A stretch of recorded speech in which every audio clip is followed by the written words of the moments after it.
महाराष्ट्र दिन, महाराष्ट्राचा निर्मितीचा दिन.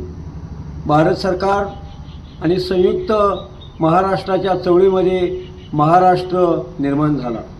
1 मे 1960 साली यशवंतरावजी मंगल कलश घेऊन दिल्लीवरून आले आणि संयुक्त महाराष्ट्र राज्य निर्माण झालं. भाषावार प्रांत रचनेमध्ये बाबासाहेब आंबेडकरांनी भाषेवर आधारित राज्यांची निर्मिती सांगितली आणि मराठी भाषेचं महाराष्ट्र झाला. प्राचीन महाराष्ट्राला वारसा आहे. सातवाहन राजे, यादवकालीन राजे, वाकाटक राजे आणि मराठा साम्राज्य, त्यानंतर मल्हारराव होळकर, अहिल्यादेवी होळकर आणि शिंदे घराणे, ग्वाल्हेरकर, अशा प्रकारचं महाराष्ट्राला रघुजी भोसलेसहित नागपूरचा इतिहास आहे आणि कर्नाटकमधला इतिहास आहे. आणि म्हणून संपूर्ण महाराष्ट्र देशामध्ये, मराठी मुलखामध्ये मराठी राज्य, मराठी भाषा आणि एकूणच इथले शेतकरी, व्यापार, सह्याद्रीच्या रांगा, रायगड, शिवनेरी किल्ले आणि अजिंठा, वेरूळ, कार्ले यासारखी लेणी आणि अनेक मंदिरं, शिल्प, राजवाडे ही महाराष्ट्राची समृद्धी.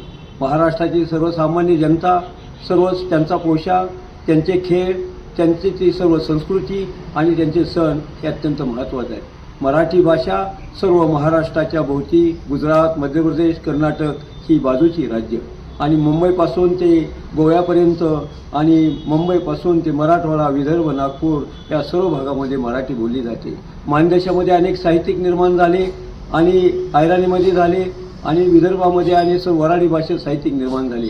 कर्मवीरांना गाडगेबाबांनी महाराष्ट्र समृद्ध केला. समाजसुधारकांनी महाराष्ट्र समृद्ध केला. संतांनी, एकनाथ महाराजांनी, नामदेव महाराजांनी, चोकोबांनी, ज्ञानेश्वरांनी आणि तुकाराम महाराजांनी महाराष्ट्री भाषेचं अखंड अभंग लिहिले. तुकाराम महाराजांच्या सहित शिवाजी महाराजांनी या देशामध्ये राज्यकारभार निर्माण केला आणि या देशामध्ये संतांनी सर्व महाराष्ट्राला एक नवीन चालना आणि मराठी भाषेला समृद्ध केलं. स्वातंत्र्यानंतर दलित साहित्य असेल, संत साहित्य असेल, ग्रामीण साहित्य असेल आणि धनगरी ओवे असतील आणि सर्व धनगरांच्या भागाभागातील मेंढपाळांचं सर्व जीवन असेल, हे महाराष्ट्राचं पारंपरिक जीवन असेल.